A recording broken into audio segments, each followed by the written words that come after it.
Ladies and gentlemen, you are now listening to the More Than a Trainer podcast with your hosts, Anthony Tamborello and Brett Reynolds. What's going on, guys, and welcome to the More Than a Trainer podcast. I'm your host, Anthony Tamborello. I'm your host, Brett Reynolds. And we have a special guest here today, Mr. 239, Michael Walker. How we doing, big dog? We doing great. Happy to be here with y'all. That's all I know. Man. What's up, Mike? The boys. So, big week for Naples High football. We're talking playoffs. We're talking Miami Northwestern. So give us a little bit of background of yourself as far as your football goes. Middle school, high school, college, pro, all that stuff. To kind of give our listeners an idea of who they're going to be hearing from today. And then we'll get into that Naples High tradition and things like that. To Pop Warner, man. All the way back. Are you a Gator? No, I was a Hurricane. You're a Hurricane. Hurricanes all day. Okay. Come on now. So take us there, man. Come on now. From that transition, Hurricanes into Naples, just kind of you getting your feet wet in the Naples High culture. Everything. Kind of take it from there, man. Yeah. I mean, so growing up, my dad actually coached at Naples High back in like 94, 95, I think. So that was right when he first moved to Naples, and he kind of helped out with like the strength staff and stuff. So growing up, kind of always just a Naples High fan. Grew up going to the games, going to the state championship in 07. Wasn't there a state championship in 01? 01 too, but I didn't go there. I was like, I was like 5 years old. Yeah. When were you born, Mike? I was born in Naples, Florida. Yeah, born and raised here. What year were you born? 96. Okay, so your dad was coaching Naples when you were born? Yeah. I think a year before I was born. Yeah, born into greatness, huh? Born into it. Once an eagle, always an eagle. Come on now. That's it. Yeah, but ended up chose the Naples Hurricanes route. You know, obviously there's the Gators and the Hurricanes, and there's that little rivalry right now. But that was the Pop Warner. I think back in the day the Gators were City League, I think, or maybe FedEx, Miami Extreme, whatever it was. Yeah. So ended up doing the Hurricanes and honestly loved it. We actually ended up playing the Gators my 8th grade year, and we beat the crap out of them. It was like 42-7. Nice. You know how that is. Yeah, you let them know. You let them know you run the city. You already know. But yeah, coming into Naples, my brother Brian was he was a senior, so kind of had it helped me getting into the program a little bit. He obviously set the standard. Obviously, like he's one of the hardest fucking workers that I know. So he was grinding his ass off in the weight room. Big weightlifter. He was like #1 Berkut. Like set the standard quick for I guess the Walker tradition. So I heard your brother was a swole dude, man. He's a big dude. I heard real big dude. He can push some weight. He can push some weight. He's still big, bro. Yeah, he's still huge. So my little brother, his friend Brandon, told me that he did a weightlifting meet when his older brother did like his openers, like for like bench or clean or something one time, and didn't even do the other attempts because he already won the tournament. That sounds about right. That sounds about right. This man was like a 1,000, like 1,200 pound total his like sophomore year, like something crazy. Yeah, strong as hell for no reason. Fullback? Nah, linebacker. Okay. Linebacker. Y'all don't even have a fullback, do you? No, we don't need no fullback. We just got we run the veer. We got the two backs and the quarterback. Got it. Okay. Yeah. Okay. So yeah, your brother's kind of bringing you into the program. Yeah, kind of bringing me in. Obviously, I mean, coaches obviously loved him. He was the hardest fucking work on the team, that and that. So me coming in, I'm a 5'2", 110 pound freshman. They're like, who is this? Like he's not related to this guy. Like what's going on? Like there's no correlation. And then they see my dad too, and he's whatever he is, 6'4", 6'3", 315. Monster. So they're just seeing like what the hell's going on? Like he's just gonna be some little kid like his mom running around. But luckily, grew a few inches. Ended up growing like 7 inches going into my junior year. Put on some weight, but freshman year played running back with Coach Martin, who's obviously the head coach now. Yeah. And he obviously showed the ropes, set the standard for what Naples High was all about. And I mean, grinded from there. Went to JV.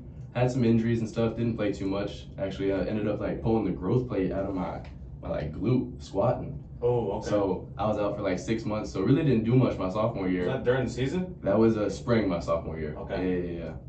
So then came back my junior year and was all healed up, grew up, was about like probably weighing like 160 now, probably like 5'9", 5'10". So gave me a shot, was playing wide out, playing safety. First game of the year was actually a preseason game.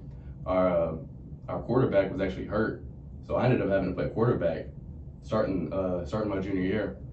So I was kind of just the utility guy, was helping out a wide out, played a little quarterback, play safety, and I mean that kind of just gave me the role, utility guy, and kind of embraced that throughout my high school career, and obviously gave me an opportunity in college too. So junior year was when you're officially on Naples High varsity, yep. right? And Yep. Kramer's the head coach there? Or? Kramer's the head coach. Okay. Yep.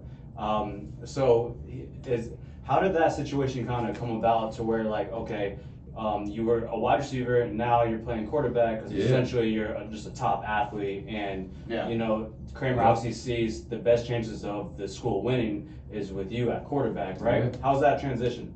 Honestly, it's definitely tough. Yeah. It's definitely tough, especially with Kramer being your coach and stuff. He's obviously hard on you, and he wants the best out of you. But I mean, for me, I had a little shoulder problem, so I couldn't throw the ball too well. But that wasn't a problem with the Naples High offense. Obviously, we run the veer. Yes, right? I just had to run the ball a little option. bit. That's Yeah. So I mean, it obviously went well. We won the first game. I think we played Hialeah. Not sure exactly what the score was. But we definitely beat the brakes off of them.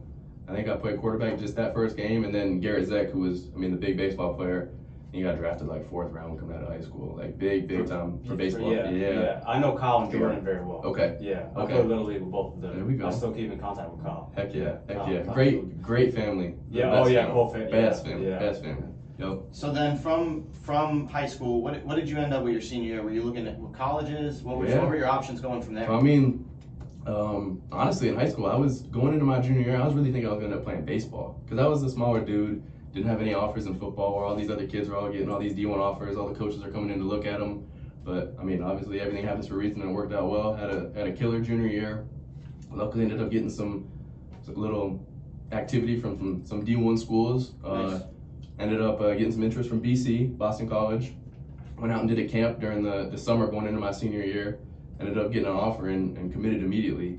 Actually committed as a DB. So I went up there as I played corner in camp, which is insane. Yeah. Over there playing corner, which Yeah. is crazy. So essentially, this is what your 5th position, and Yeah, just you getting know, moved around. You got running back, you got receiver, you got QB, you got safety, Kick return, punt Yeah. return. And I mean, yeah, my senior year at Naples, I knew, obviously I was playing quarterback, but I knew that was not going to be the position I'll be playing in college. So I was open to whatever. I had some offers at receiver, had some offers at safety, had some offers at corner, and obviously took the one to BC to go play cornerback. Yeah, which is crazy. Which is nuts. Before we get to BC, I kind of want to just stay on the Naples real quick. So your junior year and your senior year, what did you guys make the playoffs back-to-back years then? Yes, we did. Okay. Yeah. So how did junior year end up? Junior year, I'm pretty sure we lost in the second round. I think we lost in the second round both years, which is crazy because we had a killer team. The schools out of Miami. We had a great team, and I mean we had some injuries. My senior year, Carlin Filsamy, who was the running back, went to Tennessee and everything. He got hurt when we were playing Manatee. So we were playing Manatee my senior year. It was like week 4. And obviously we had a lot of hype. I was a starting quarterback going to BC. We had Tyler Bird, #1 athlete in the nation. Carlin going to Tennessee. Chris Riley, Max Joseph. We had some studs. We had a lot of D1 guys. So now Manatee came to you guys? No, we went to Manatee. We went over to Manatee. Yeah, okay. It was crazy atmosphere. Crazy atmosphere. So tell me about that. You know, you're going into essentially a hostile playoff environment, right? Walk me through that. How are you feeling on that? Yeah. So I mean, going to the game, obviously we're hyped. We're playing in obviously one of the top teams in the country. We got an opportunity to kind of prove ourselves that we're gonna be a state championship team this year. Yeah. Obviously in high school, that #1 goal is state championship. All you want is a state championship. And you guys thoroughly believe that you can win one. No doubt about it. I just want to stop you real quick, right? So no doubt you about it. talked about it. You just hit something That's big. a rarity, man. Naples High always thinks about winning a state championship. I think every other school that's in Collier County only thinks about beating Naples. Yeah, I think so too. I don't even think any other schools in Collier County have a conversation about a state championship. The only one that I think would be close would be Immokalee. Yeah, they have done it. They did it. They did it. We lost to Immokalee actually my junior year. They had JC, Dearness, they had the whole squad. I think that's when they won the state championship, which is trying to beat everybody. So just to give our listeners a little insight about Naples High, they've been a dominant program since I would say 2000. And it started with Kramer, and now obviously Coach Martin is taking over and just running the same system there. The train keeps rolling. But I mean it's just been pure dominance. Yeah, I don't even think in the area, in the district. And I played at Gulf Coast. You played at Lely. We always knew every game you circled the Naples game. That was your state championship. Yep. And instead, where the mentality of Naples had was, we don't even worry if these guys are all practice. Look, he's laughing because he knows it. These are all practice games, right? This is considered practice for them and kind of tune-ups for them to then getting ready for playoffs. Bro, Always playoffs. I'm talking to Quinn week 1 of Charlotte, and he's like, "Listen, man, to be real, we're thinking about Miami Northwestern. Yeah, like they're already in the playoffs. They have the round 1 of the playoffs, but the real topic of discussion is thinking about Miami preparing themselves right? for the So it's like it's that level of confidence, that mentality. Yeah. Oh yeah, for sure. That winning culture, and I think that really comes from like essentially the work you guys are putting in. I mean, you're the most winning high school program in the area, right? Right. But you're also the strongest weightlifters. And you're winning every high school weightlifting competition year after year after year, right? Right. And you know, I remember clear as day, 8th grade going into freshman year of high school. I've got some friends that are going to Naples that are multi-sport athletes, right?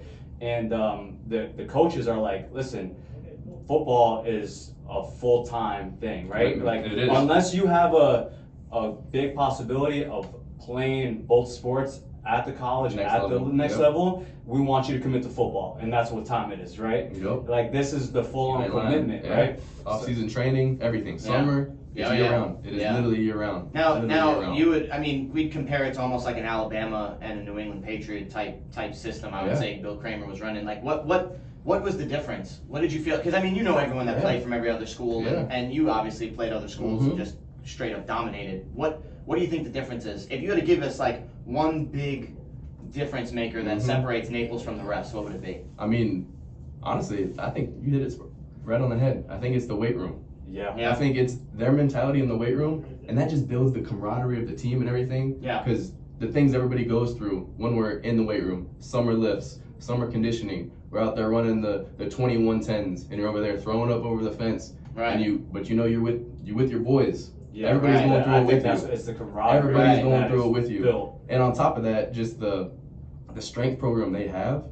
And I think it's just, it really is different than other programs around this area. They've been doing the same thing since 2001, 99, whatever it is, with, I mean. Bigger, faster, stronger. Yeah, I mean, with basics. Bigger, faster, stronger. Clean, bench, squat. I mean, they keep it simple, but, I mean, they have their little things where they do their med ball circuits, where they'll do like their box jumps, their whatever they are. And I mean, it definitely just shapes the team, and it shapes everything that they're about. You know what I think it is too, and this is just from obviously talking to you and just being around it. Like Gulf Coast, we had a huge weightlifting, and we all loved it and built that camaraderie and everything like that. But I think the biggest difference maker was the buy-in factor that all you guys had. Oh yeah, no doubt. Gulf Coast, I remember we would have half the team in, half the team out. Half the team was worried about doing other stuff. But the time to buy in is in the weight room. Right. But you guys are fully committed to buying into the whole year of playing football. It was not, we can't wait till December because we get a break. No. Right?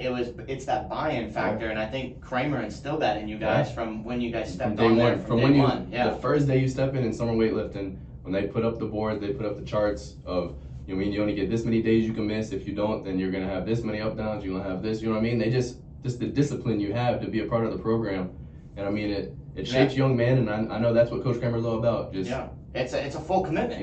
It's a full on commitment at a really really young age. Yeah, and it's hard to do. It's a really lot of kids, hard to do. A lot of kids struggle doing it. And especially now too. And it's different for us. Like I don't think social media was as big, or I don't think any of the you couldn't just turn on a TikTok and become viral on there back in the day. But now I think it's a lot harder for kids to have that buy-in factor. But yet, here we are, Naples High, going in, Miami Northwestern, still doing it. Doing the same thing. They haven't lost a game this year, have they? No, they're undefeated. They run practices very similar to when I was there. I mean, if it ain't broke, don't fix it, right? If it ain't broke, don't fix it. Yep, and it's just building that culture and just buying in. All right, so take us back to that Manatee game where you guys are thinking you're going to win the state championship. Kind of give us a little. Yeah, I mean, obviously it's Manatee. They got studs. They got all the athletes out there. They have powerhouse too. So we're going into their stadium's packed, and I mean, we're in a nail biter.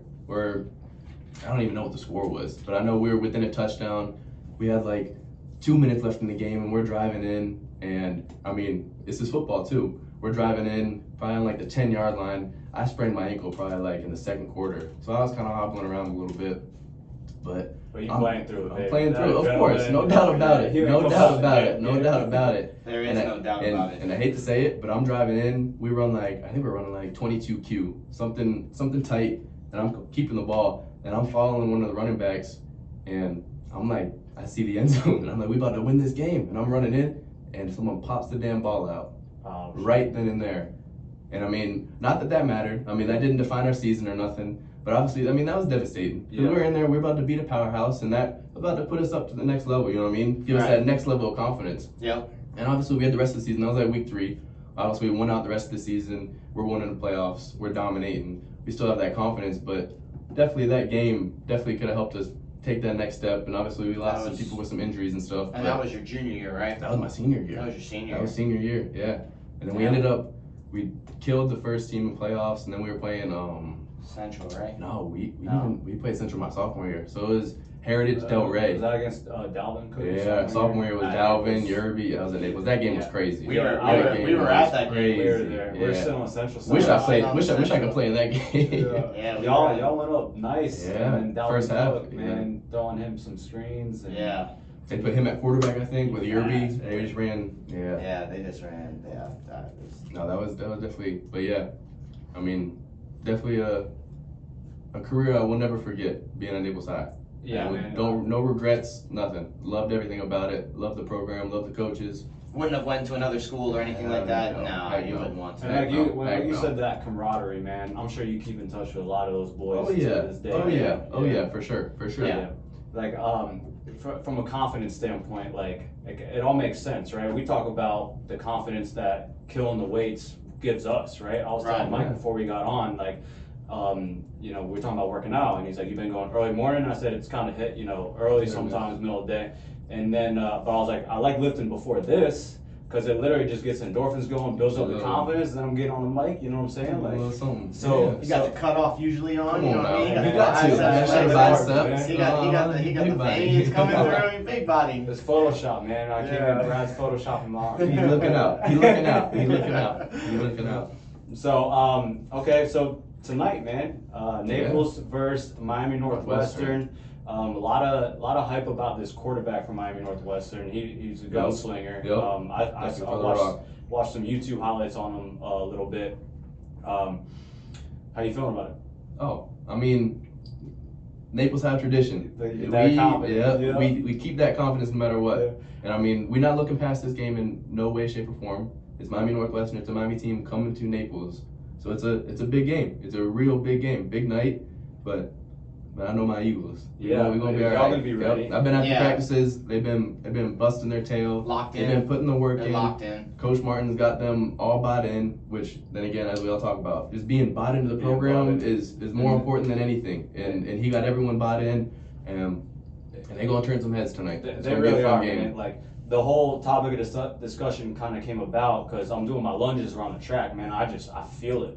I just feel it. I'm in a winner's arena, like I just see from the players, from the kicker that's on the side doing his own thing, but literally locked in.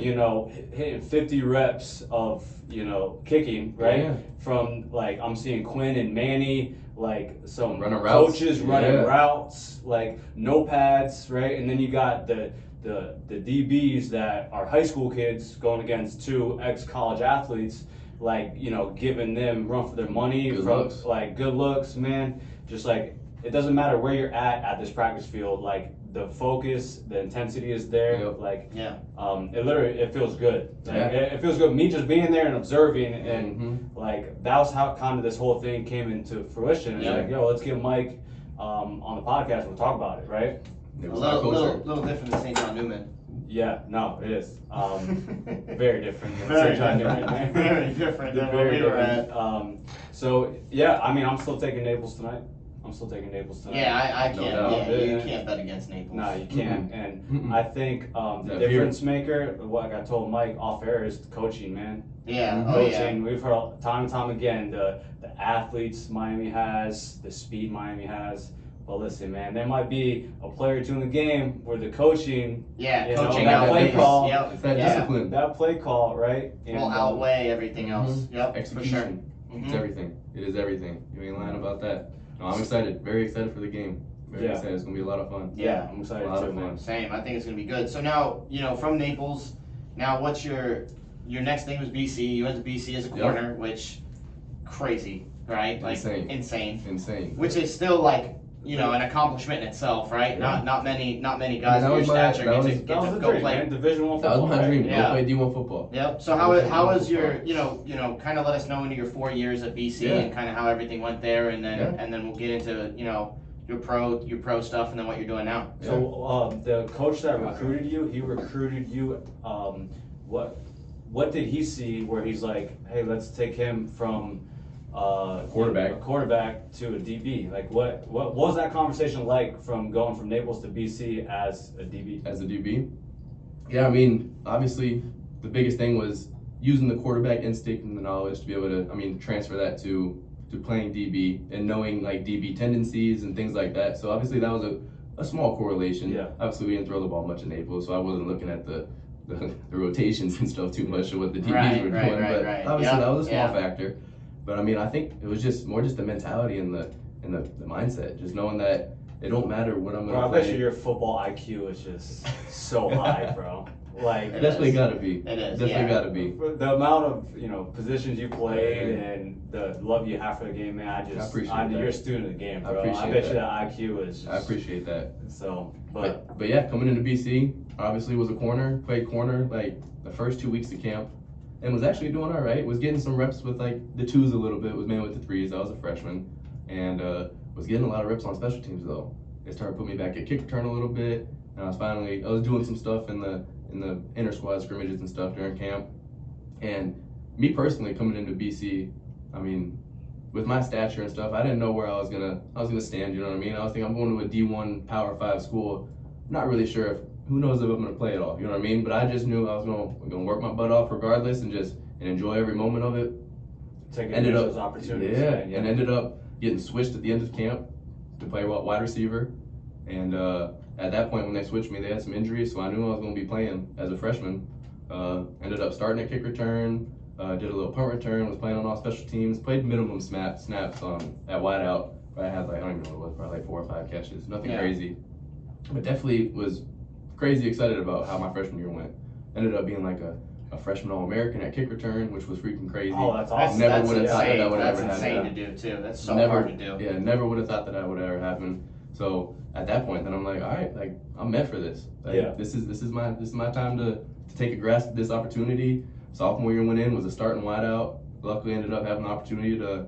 I think I led the team in receptions and yards, and we didn't throw the ball much I was at just about to BC say, either. at Had that like point in time, 30 had BC like didn't 30 throw catches. BC didn't throw the ball at all. Sounds So a lot like Naples. Yes. Yeah, Yes. yeah. So I knew what I was into, but I loved it. I embraced Yeah. it, embraced the role just like I did in Naples, out there blocking my butt off, and on duo, inserting, hitting backers and stuff at Florida State, all in the ACC. So loved every bit of it. And then just throughout my career, hit a little adversity my junior year, because went from being like the starting receiver my sophomore year, getting all these touches and stuff, and then a freshman came in and ended up beating me out my junior year. So I was like the third receiver my junior year. We didn't run much like empty or trips or any 11 personnel. So Right. not like I was in the game too much.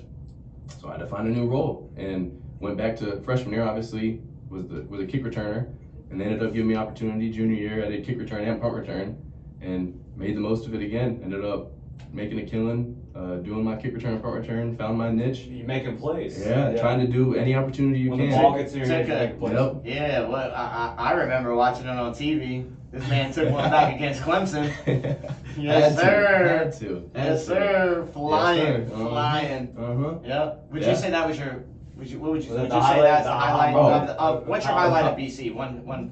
100% that. That. It was college game day playing Clemson. We're ranked like 17th. They're like number 2 in the country or whatever it was. Yep. And It was on one of their national championship runs, yeah, right? Yeah, and we went up 7-0 after that, and then ended up still getting beat, but that was definitely Oh, 0-0 when you took it to yeah. Oh yeah. Set the tone, bro. Set the tone. Had to. Nice. Had to. So And then from there, right? So the BC goes, And then going into the NFL, like when did you realize like, hey, this is gonna be opportunity. There's an opportunity here for me to actually play in the NFL now. I would say going into my senior year, because junior year, like I'd never had any agents reach out to me or anything. Like, didn't put up any crazy stats. I had like 1,000 kick return yards, and I was averaging like 14 yards a return at punt return, I think, my junior year. So I was doing all right, but didn't have anybody really reaching out. I didn't have really anybody reaching out, so I didn't know if that was even an opportunity. But then some agents started reaching out, so I was like, okay, maybe this could be a thing. But I really wasn't thinking about that too much.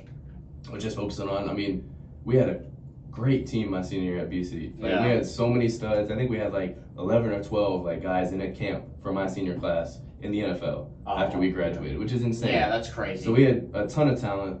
So we were all focused on going and winning the ACC. We thought we had a chance to go win the ACC championship. So that's what we were all focused on. And I think that's most important. Obviously, you can't get caught up in thinking about the future. High dreams. Obviously, everyone has their dream of making it to the league. But my biggest thing throughout my career was like stepping stones. I thought it was cool that I would set like attainable goals for me. Yeah. Like coming out of high school, it was like I want to go be on a D1 team. I want to go play D1 football. And then once I got there, I was like, you know what? I want to go start on a D1 football team. And then when I got the opportunity to go play in the NFL, I was like, all right, I want to go play on a practice squad. I made the practice squad and I was playing around. I was like, you know what? I can go play in the NFL game, go make the active roster. So it was like just setting these attainable goals that I felt were tangible and that I could reach. And I think that was just like, that just helped me throughout my process. Kept my mental sanity. And you know what I mean. So it's the setting the goal, and it's not like crazy. You didn't just go from high school and say, oh, I'm going straight to the NFL. To the NFL, exactly. No, you had small wins you had small wins every single time you attempted whatever you set out to do. Yeah. And I think too, it comes back to also too the hard work that you put in. Yeah. You know, I'm one that can attest for all that, like all the adversity that you've been through and I've seen, right? Like you show up every single day ready to work. You never say no to anything. You never try to take the day off. You never try to take the easy route. And I mean, I think that stems to your personality, obviously, and who you are and how you were raised, you know, by Papa Walk and Mama Walk. But I also think too, it's that Naples High tradition. You got in it so early, like you said, like you grew up watching Naples High. You grew up watching greatness. And I think if you surround yourself with greatness constantly, you want to shoot for greatness, right? Like, I think there's a lot of kids that have talent, but they're not around the best teams, or they're not all bought in, and that's where like you see things that would be attainable slip because they don't know how to prepare themselves and how to put the hard work in order to achieve those goals. Yep. That on top of that, it's about trusting the process, man. Yeah, for sure. Exactly. There wasn't a route Mike had in his head to get from Naples High to the NFL, right? Yeah. There was different positions, you know. Yeah. There you're was going to hit adversity. You're going to hit. There's some injuries. Adapt or die mentality in my aspect of things. You know. My biggest thing was control the controllables. Yep. I mean, throughout the process, control the controllables. Yeah.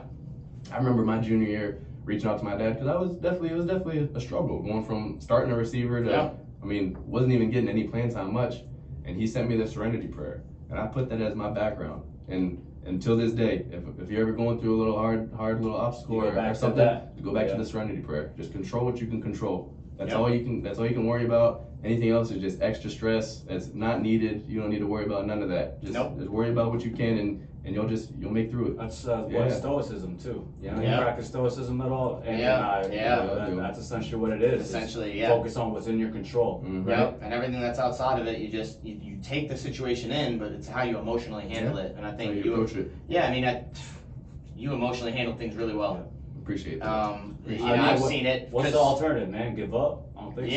And I don't think it's blood to do something like that, man. No, it's never been, and there's been ups and downs in your career, and we'll get into it. So still are. You know what I mean? I know getting drafted, and we'll kind of go from there, like where you thought about your draft process and if you were going to get drafted and whatnot. So kind of give us a little intel about how that all went down. I mean, I already know it. Well, so you were in it. I was in it, but yeah. I mean, coming out of college, still they were saying that, oh, you might be able to like sneak in 6th, 7th round draft pick, but most likely be like a priority free agent. Raiders, right? Yeah, Raiders and the Raiders and Jaguars. Yeah, those were the two top ones. But the Raiders actually wanted me to go play DB, so that was kind of hard for me too. Thinking that I'm gonna go switch positions in the NFL, and make that happen. That was just because they really wanted me for punt return and kick return. That was kind of my thing. That was my niche. The same with Jacksonville. Yep. But to go switch and try and make a roster or make a practice squad at safety, and I mean, I've had some shoulder surgeries. I don't know if things were going. Yeah, because you were a thumper, yeah. I didn't know they were going to be on hit too. Yeah, of course. It's in my blood. Yep. But yeah, going through that whole process. So when the time came, it was actually my brother's wedding was the day of the last day of the draft. So he gets married after the wedding. I'm taking phone calls, and Jacksonville came through, and they're like, we really want you at receiver, and it just felt like the most natural, and I mean, it just felt like the right spot, and it worked out well. Hey, you can stay in Florida. That's a nice added bonus. Exactly. Yeah. Close to the family and everything. Yep. So obviously hopped on that, took Jacksonville, and went into OTAs and that whole process. And I mean, it was just, honestly, being there was surreal at first. Definitely just taking all that in. I remember the first game, our first preseason game, playing the Miami Dolphins. Just walking out into the Hard Rock Stadium, just looking around like, wow, this is really happening. Like, I'm back there returning kicks. I'm like, I'm really playing even though it's an NFL preseason game, you're still like, I'm really playing. Oh, I mean, you have the logo on, right? Yeah. You have the logo on your chest, right? Like, it's at that point in time, you're there. You're there. Mm-hmm. And it's but it makes you hungrier from work. You're like oh you yeah, just makes you want it that much more. It's a stepping stone. Yeah, exactly. You got to that stepping stone. What's the next one? Yeah, right? exactly. What's the next attainable goal? Yeah. So yeah, that was pretty much the process at first. Yeah, that was the process at first, and then Jacksonville, you ended up signing internationally. Yeah. Right. So so we're in London, and the whole week preparing for London, like they had me taking kick return and punt return reps, just like getting me prepared because one of the receivers was a little banged up. They didn't know if he was going to play or not. So, excuse me. So we were in London. We practiced there like all week. I remember the head coach came up to me and he's like, "Hey," he said, "we don't know if we're going to bring you up or not, but just be ready." So at that point, I was like, "Oh, like this is real now. Yeah. Like this is real." So that Saturday before the game, Sunday, the GM came and tapped me on the shoulder after walkthroughs, and he said, "Hey, we're gonna bring you up." So went and signed right then and there, right in the locker room at London. Yeah, in London. Signed right there in the locker room at whatever the stadium was, and I'm like, "Yep, I'm playing an NFL game tomorrow. I'm gonna be starting at punt return, starting at kick return, kickoff." Yeah, so it happened that quick. We were playing against the Texans, and it was a surreal moment. I was gonna say, how is that being back there for the first kick insane. return? I got lit up too much for the kick return. I remember. You want a welcome to the NFL moment? Yeah, I got lit up. I think him and Gardner both had a welcome to the NFL moment. Got lit up, but yep. That was unreal. it, man. Yeah. And since then, a couple injuries that have happened. Some things that haven't worked out so much in your favor. Yep. Some things that have. Way to go. Exactly. Right. Yes, like you've had to go through the business side of things, and that could be a little tricky with some stuff. But I think too, what's your next attainable goal? I know it, but what's your next attainable goal for our listeners and stuff like that? I mean, all I want is I just need an opportunity. Just one opportunity, and honestly, the next attainable goal is a tryout. Just one tryout. Yep. That's all we need. Just one tryout to go prove myself as I have the last 2 teams I've been on. Yep. Just that I belong and that I can make a stand for myself. Yeah, I think it's safe to say when you get the opportunities, you capitalize on them. Oh yeah, and I think too. The reason why is because you've got the confidence built up because you put in so much work already. Oh yeah. I'll attest to this too. Like to see, we work together. You going into your combine, going into your draft, right? 3 years. And then from the receiver that you are from when I first met you to the receiver that you are now, totally night and day. Like just working on his craft every single day, working to get better, trusting the process, trusting the training, trusting that what you're doing is the right thing for Michael Walker, right? And I think too, like that's going to carry into the next thing, like right, you getting that opportunity with the Eagles, right? And balling for them. I mean, I was getting phone calls like, who is this guy? Where'd he come from? What's he did? They're thinking he's going to make the roster. It's only the first week of camp, and he was turning heads. So I think a healthy Michael Walker, 100% healthy Michael Walker, is a 53-man guy. I appreciate that. I always think that. I've always thought that for sure. And I think your opportunity's coming. We've talked about it. The mindset's there. Yeah. You're focused on it. I think it's going to be. Yeah. We'll be we'll be talking on here soon about how you got I signed. hope so. We hope so. That's the That'll be plan. round 2. That's the goal. Of this. Round 2 of this. When he wins Yeah. on the 53-man roster, man. That's the goal. Yes, sir. Manifest yes, it, sir. right? Hey, Yeah. speak it into existence. That's what we talk about. Yeah. That's awesome, man. Yes, sir. Good. Yeah, perfect. Well, hey, Mike, man, thanks for joining us, Hey, bro. appreciate That y'all. was Yeah. amazing, bro. Hey, I It's an appreciate it. honor Give to us be on a the score. podcast. Give us a score for tonight. Ooh, Give us a score. All right. I think it's going to be 28-14 Naples. Wow, Like well, that. defense coming. Yeah, coming no, I think on it's play, huh? going to be a low scoring game. Yeah. 28-14. Yeah, I think it's going to Because be they sling the scoring, rock too. so much, so unless they put numbers up on the board, but I trust our DBs.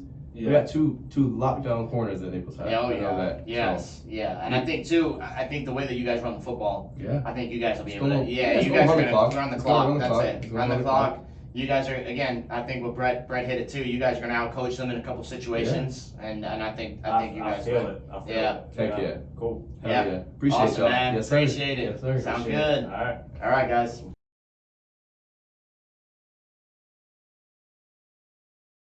Guy took his GFG. This guy took his headphones off and says, "Wait, man, we got to talk." Insane. So he can do CMC. What's up, TFG? Yeah, I mean, what's up, TFG? I think a good week 10. Both of us won. Yeah. Both of us definitely I don't think that's ruffled. happened this year. No, both of us definitely ruffled some feathers too, as far as playoff contention and stuff like that. Like me winning was huge, you winning was huge. Kind of changed the playoff picture a little bit. Still wide open. Yeah, it's definitely still wide open. Per request, let's hear the cues. Let's see if we got the A's. So I know Kamish wanted us to talk about the squeakiness of Steve. Stevie. Right? And yep. I think we have the similar, mindset towards that, right? We were talking about a little bit yesterday. Yeah. And I'll kind of open it up, man. I mean, I can honestly say I called Steve a con artist his first year in the league, right? Yep. So it took, Kamish years to kind of realize this, but I've saw this since day one. This is nothing new, okay? I've literally saw this. I'm gonna just go ahead and put it out there. I was the first one to see it. All right, I can read people pretty damn good, and I saw this. So the fact that you're so mind-boggled that he's acting this way when he's been doing it for years, it's just you obviously been missing it, is wild, right? Now, alarming. It's alarming, right? So with that being said, Steve is a good dude, right? Oh yeah, Steve definitely. is Yeah, this is not an attack of character. This is attack of fantasy character. Yes, Which I think they're just two different things here. for sure. Steve is got one goal in mind, right? Yep. You and I were talking about this, right? Yep. To win the fantasy championship, right? Right. Which is what all of our should be mine, right? For sure. And that is at any means necessary. So By when any means. he's saying some shit that is a bunch of bullshit and it's counting shit, it's to do that with the goal in mind, winning the championship, Yep. right? Yep. So it's you got to be TFG got to be aware of that, right? Yeah, TFG needs to get put on notice that whenever you see Steve make an opinion or a comment on something like that, just know that something has gone in his brain and he is trying to twist the story so that it benefits in his favor, that down the stretch he's going to be able to beat a team or get himself an edge going into the playoffs. Yes, Steve For sure. essentially puts himself. He is a wolf in sheep's clothing. Yes. Right? Yes. What he Yes. does and how he acts is like him talking to a girl that he's trying to fuck, right? And in this case, okay, Like we've seen. like he's trying to fuck this girl, right? He will tell the girl anything that she wants to hear to fuck, right? Yep. That's the same thing with us. He's gonna Yep. tell all of you. He's gonna root for you. Yeah. I'm glad to see that they had a good matchup head to head and nobody got hurt. Bullshit. Right. When on the back end, he's hoping somebody gets Yeah, hurt. it's complete bullshit, right? There is some type of advantage he is seeking, something that favors him his way to eventually get to win the whole thing, right? Where do you think I mean, he's going to make the playoffs, no doubt about it. Yeah, Does he get knocked out in the first round? Does he get knocked out in the second round? Does he make it to the championship? man, I just feel sorry for any the number one seed, whoever gets it, Yeah. the 1 and 2, because they're gonna face some fucking dog teams that are barely making it. Yeah. But they deserve to be there. They're peaking at the right time. Yeah, let's Let's call 2. Like, if any, right now as it stands, right, who's number 2? Adam? Or was? No, Steve is 1, Adam is 2, right? Yes. So right now, Adam would have to face me. If the playoffs were to go right now, Adam would have to face me in the first round. With a handicap, I still think I beat him. Agreed. Yeah, I still think I beat him with a handicap. And no handicap doesn't matter. And then Steve would play Dino, and I'm taking Dino. Yeah, I'm taking Dino too, and that's where, let's get into Dino, because we were talking about it. The coach's curse. The coach's curse. The coach's curse. Okay, so I still think that a healthy Steph still has a chance to win it all. A healthy Steph. She's been banged up right now. Her team has been. Yeah, as soon as you said I called her to win it. The podcast curse hit. Kamara, gone. Antonio Brown, gone. Vaccine, passport, whatever the hell it is. I was given a phony fucking vaccine passport. I mean, honestly, right now, I have to say that my favorite team in TFG right now is Dino. Yeah. I really, really like his team. I respect his team. I respect the moves that he made for his team. I really, truly think that he has a chance to make some damage, especially in the playoffs. I see him making the playoffs. Definitely going to be damage control for whoever has to play him, because I think he's just going to catch fire here soon. And I think he's going to get better, because him and I have been talking about Tyreek Hill. So. Yeah. Oh yeah. Ooh. Yep. I mean, the deadline's Saturday. Yeah. Don't be surprised if I get something done. All right. So TFG, here we go.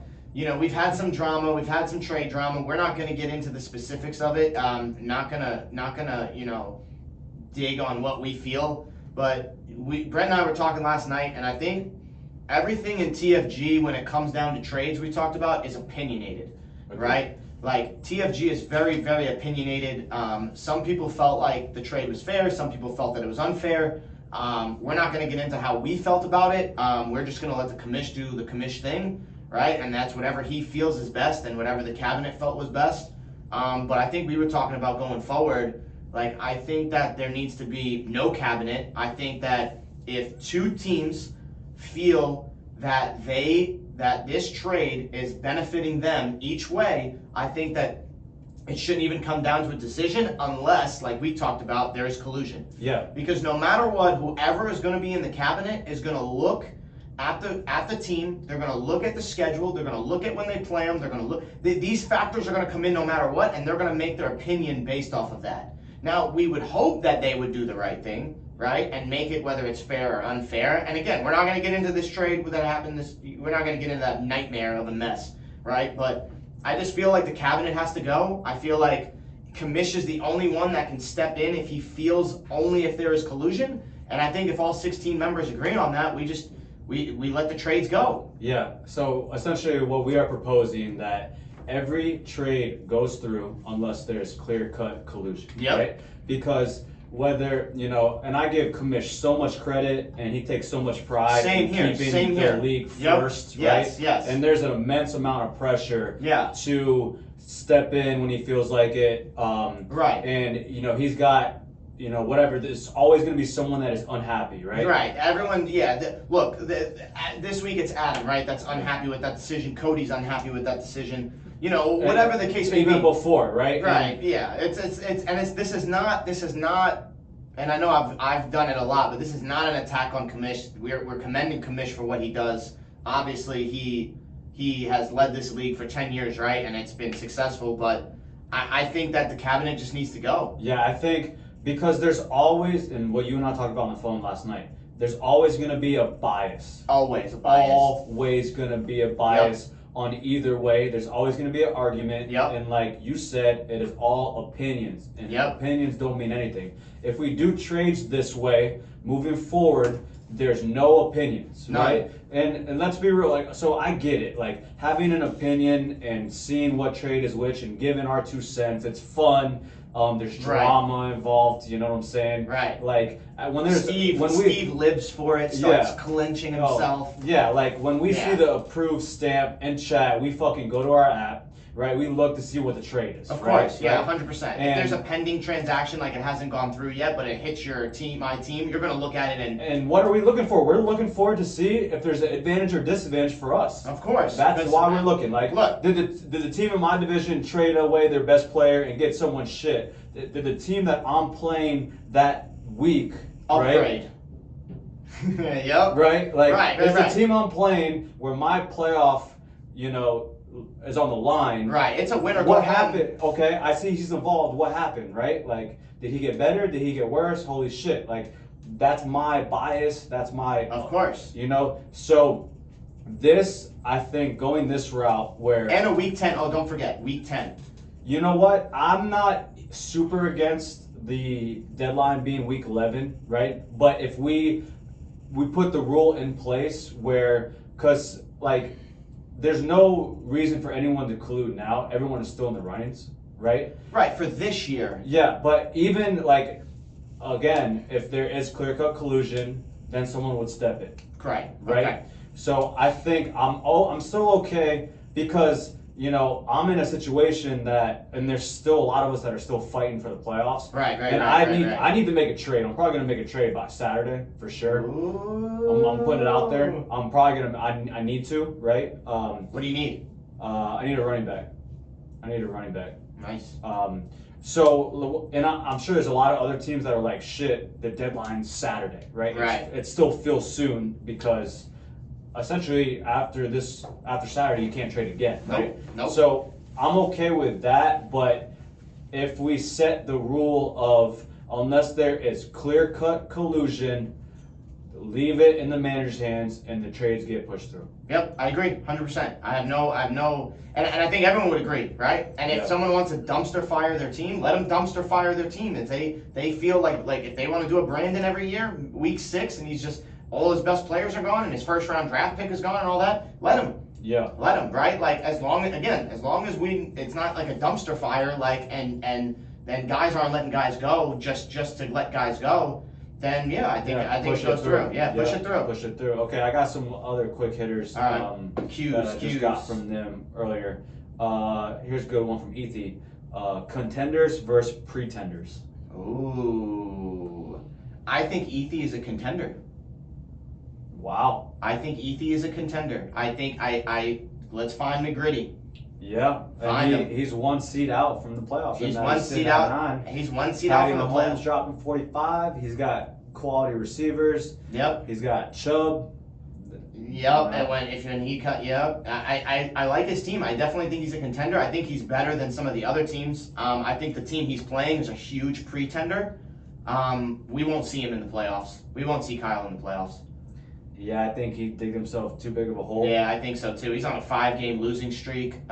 He lost 5 in a row. He's on a Holy 5-game losing shit. streak. Yeah. Damn. So I that think- hurts, I you think know. the gods heard the little Strass talk. Yeah, I think so too. Who are you? If you had to give one contender and one pretender, I went straight into that matchup. I kind of looked at all of them, and those were the two teams that I really saw. Like, I think Ethi is a contender, and I think K-Mac is a pretender. Yeah, I'm gonna go with the contender. A true contender is Dino. Yep. And you know he's sitting right at the playoff right now, but I think he's gonna get some big wins Yeah. to get him in there, and then he'll upset a pretender. Okay, let me see here. Oh, I know exactly who you're gonna say. I'm waiting for him. You know who I got another contender too? Andrew. Really? Yeah, McCaffrey, Barkley, and then Godwin and McLaurin as wideouts. I think that's a solid core 4 players. It all depends on if they stay healthy, man. Oh yeah, for sure. All of this does, right? Yep, all of it. Yeah, but those guys are injury prone this year. Yeah, my biggest pretender is no surprise. It's Adam. Yeah, I didn't even want to say that because I think that was already a given. Yeah, I mean he, he. Am I a contender or a pretender? I think you're a contender. Yeah? Yeah, I think you're a contender. Yeah, you're solid.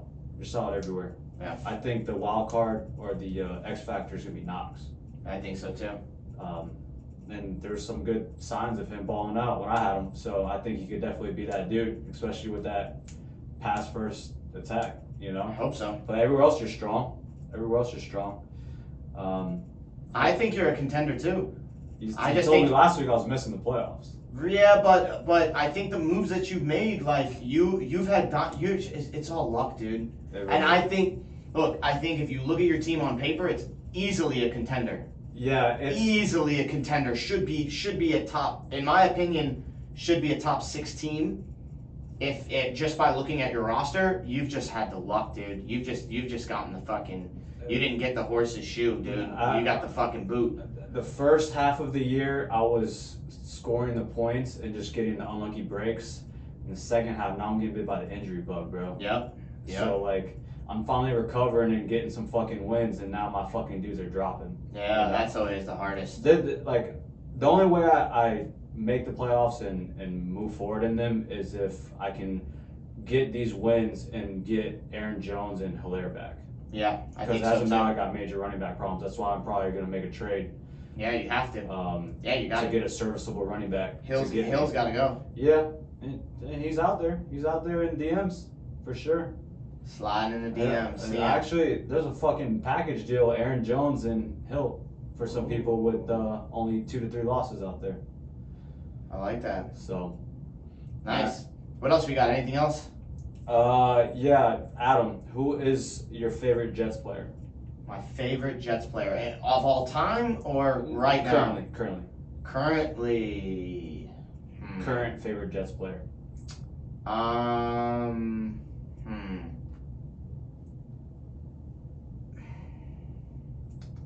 not that good, so it's hard to. I know mine hands down, Michael Carter. Yeah, I love his fucking energy. Yeah, the dude is just. He's just happy to be what he's doing. Right? Yeah, I think so too. He picks up his teammates. Yeah. Like he told his DB, the other Michael Carter. Did you see that? Yeah. Like you're gonna be the best DB ever. He's just hyping him up. Like he's the biggest fan. He's just a humble dude, and he's fucking a baller, bro. Yeah. He'd be a top running back with a fucking halfway decent line. Yeah, for sure. Right? I think he's balling with what they have. So I honestly I like Corey Davis. Yeah, I really like Corey Davis. I like the experience and the attitude he brings. He's a hard-nosed receiver. He's not a fancy receiver. I think they got the fancy receiver with Elijah Moore. But so that's been a huge topic in chat. Have you seen that? I haven't. I really haven't been. Okay, so they're talking shit to Adam about Elijah Moore versus Corey Davis.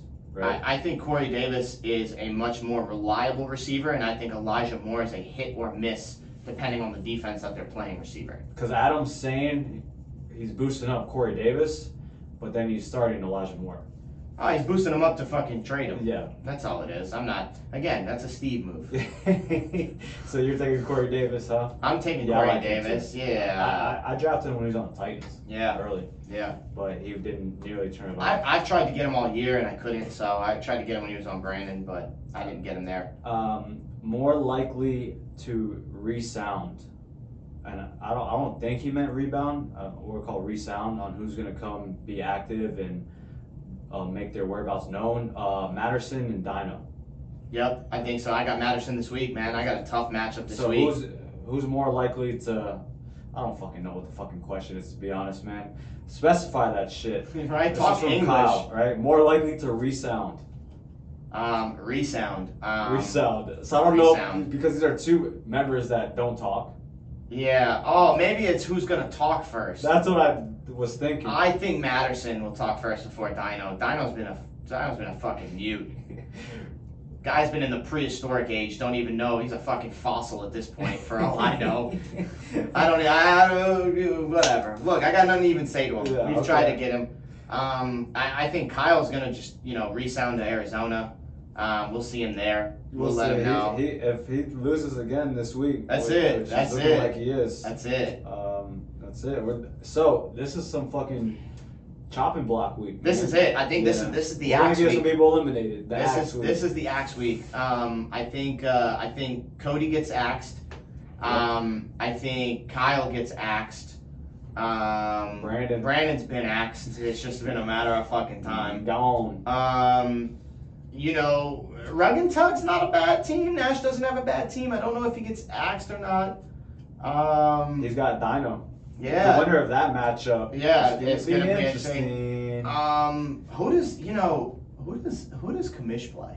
Kamish plays I wanna- Josh. Josh, I think, is gonna get. I think Josh. This is the downhill for Josh right here. Josh is gonna get axed. I don't think axed, but I He's think 5-5. He's got I think if he doesn't win this game, he does not make the playoffs. I really feel like this is a win or go home game for Josh because he's got to see me. You know, I don't even know. Let's see his schedule. Who else does he have? Because I've looked at it before, but I don't have it memorized. I'll pull it up. Yeah, who does he have next week? He's got where's he at? Dino. See what I'm saying? I saw that. Who's he got after that? Week 13, he's got Adam. Which that's a hit or miss. And week 14, I think he's got me, right? Yeah. Yeah. I mean, this is. He's got He needs to win. He needs to win this game. He's been putting the axe in chat too. He's been putting the. They always hear. They always hear.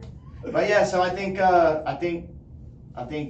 he gets the axe. Kyle's gonna get the axe. Cody, obviously. Brandon. I think everyone else still is gonna have a fighting chance. I don't see anybody else really getting axed yet. Next week's is gonna be real interesting. That's gonna be a fun podcast to do because that's when we can just bring an axe and put it on the table here.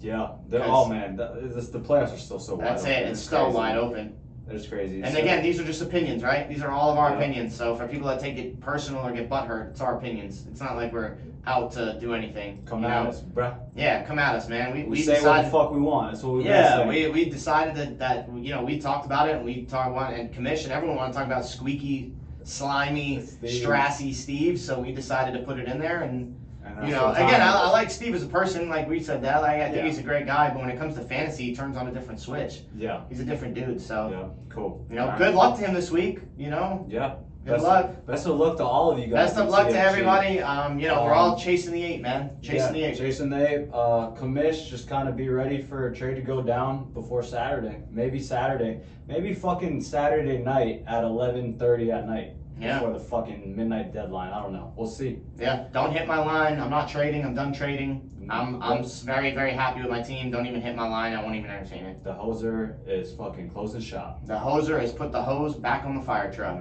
All right, TFG. One love. Thanks for listening to another episode of More Than a Trainer. If you've got any value from this, click that subscribe button and share with your friends. We have new episodes every week.